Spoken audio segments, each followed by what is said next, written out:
శ్రీగురుభ్యో నమః. వాగర్థావివ సంపృక్తౌ వాగర్థప్రతిపత్తయే జగతః పితరౌ వందే పార్వతీ పరమేశ్వరౌ. శృతిస్మృతిపురాణానాం ఆలయం కరుణాలయం నమామి భగవత్పాదం శంకరం లోకశంకరం. ఇదానీం వయం ఏకోనచత్వారింశత్తమ లహర్యాం ప్రవేశామః. ఇప్పుడు మనం 39వ లహరిలో ప్రవేశిస్తున్నాం. ముందుగా శంకర వారు మనకు అనుగ్రహించినటువంటి లలితా పంచకం, అందులో మొదటి శ్లోకం చూద్దాం. ప్రాతస్మరామి లలితావదనారవిందం బింబాధరం పృథులమౌక్తికశోభినాశం ఆకర్ణదీర్ఘనయనం మణికుండలాక్ష్యం మందస్మితం మృగమదోజ్వలపాలదేశం. ప్రాతకాలంలో లలితామాత యొక్క వదనారవిందాన్ని స్మరిస్తే ఎంత అదృష్టం ఉండేది. ప్రాతస్మరామి, ప్రాతకాలంలో స్మరిస్తున్నాను. ఎవరిని? లలితావదనారవిందం, ఆ లలితామాత యొక్క ముఖపద్మాన్ని స్మరిస్తున్నాను. ఎలా ఉంది అమ్మవారి ముఖం?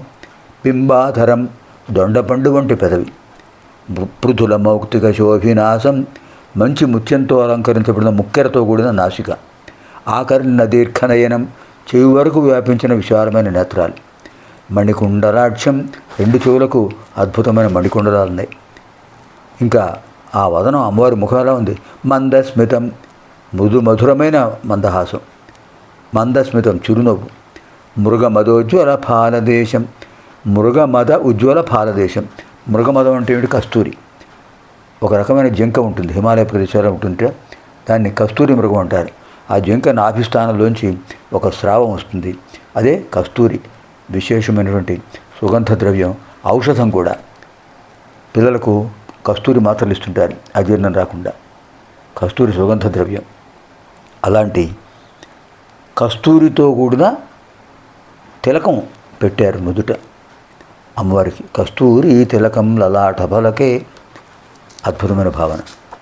అలాంటి అమ్మవారి ముఖాన్ని స్మరిస్తున్నాను. ప్రాతస్మరామి లలితావదనారవిందం బింబాధరం పృథులమౌక్తికశోభినాశం ఆకర్ణదీర్ఘనయనం మణిగుండలాక్ష్యం మందస్మితం మృగమదోజ్వలపాలదేశం. ఇదానీం ఏకోనచత్వారింశత్తమ లహర్యాం ప్రవిశామః. ఇప్పుడు 39వ లహరి శ్లోకాన్ని అధ్యయనం చేద్దాం. ధర్మో మే చతురంఘ్రిక సుచరిత పాపం వినాశం గతం కామక్రోధమదాదయో విగళితా కాలసుఖావిష్కృత జ్ఞానానంత్య మహౌషధి సుఫలిత కైవల్యనాథే సదా మాన్యే మానసపుండరీకనగరే రాజావతంసే స్థితే.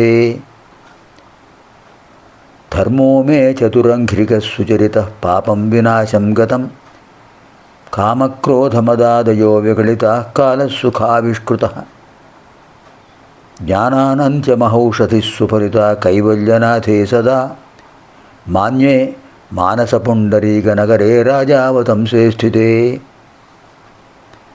కైవల్యనాథే, కైవల్యానికి మోక్షానికి అధిపతి ఎవరు? స్వామి. మాన్యే రాజావతంసే, రాజా అంటే చంద్రుడు. చంద్రుడు ఆభరణంగా కలిగిన ఓ పరమేశ్వర. మానస పుండరీక నగరే, నా మనస్సు అనే పద్మం యొక్క స్థానంలో నా మనస్సు అనే పుండరీకమే ఒక నగరం. అలాంటి ఆ నగరంలో, నా మనఃపద్మ నగరంలో సదా ఎల్లప్పుడూ స్థితే ఉన్నావు స్వామి.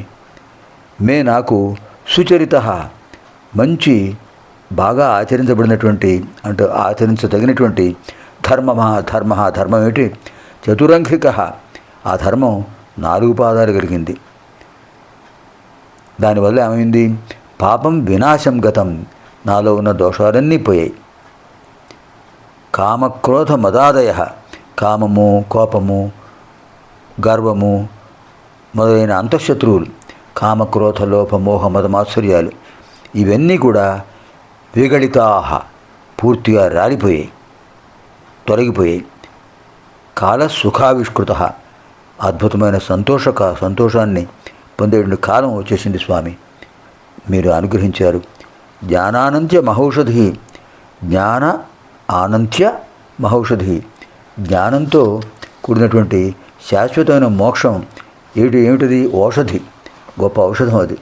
సుఫలిత, బాగా ఫలించి ఉన్నది.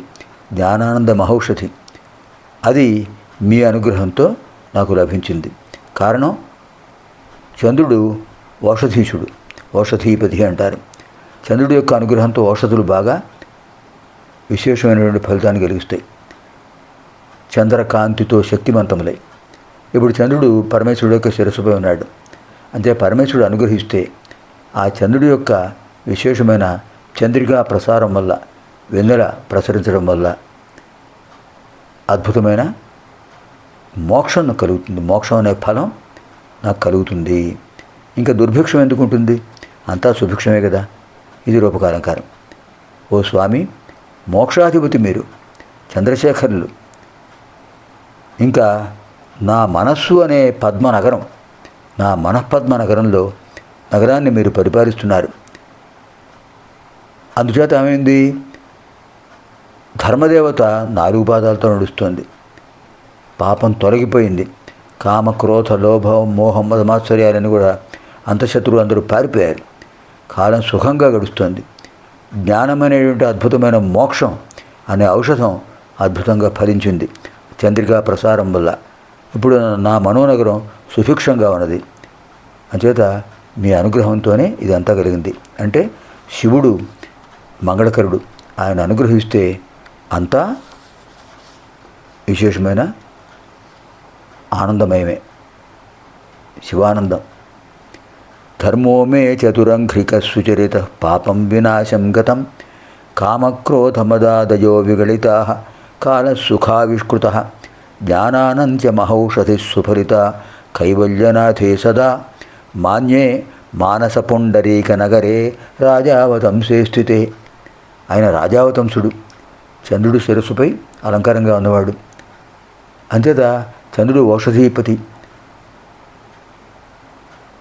పరమేశ్వరుడు అనుగ్రహం ఉంది. మోక్షం అనే ఫలం అద్భుతంగా నాకు కర్తరామలకమైంది అని అద్భుతంగా చెప్పారు. పునర్మిలామः ఆగామిని కార్యక్రమే 40 లహరి అధ్యయన కార్యక్రమే. సర్వేభ్యः పార్వతీపరమేశ్వరయోः దివ్యానుగ్రహప్రాప్తిరస్తు. శుభం భవతు. స్వస్తి.